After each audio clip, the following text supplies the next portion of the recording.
خۆشەویستان سڵاوتان لێبێ ئێرە شاخە سوورە لە شارباژێری دڵگیر سەتەری ڕۆشنبیری گۆران زۆر بەتایبەت میوانداری هەموو ئێوەی عزیزەکە بۆ فیستیڤاڵی گەورەی سەرتاسەری هۆزی گۆران.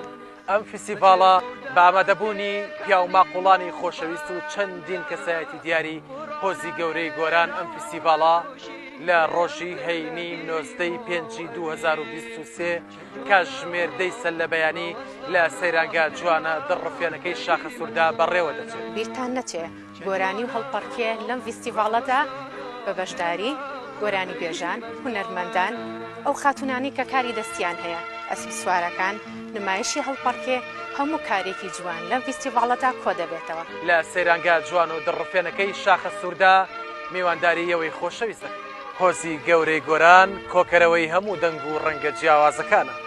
گۆران هۆزەکەی باو باپیرانم، شانازی مێژ و شکۆی کوردانم، تا هەناسەیەک لێکیانم مابێ ڕەشماڵی گۆران با ساباتم بێ.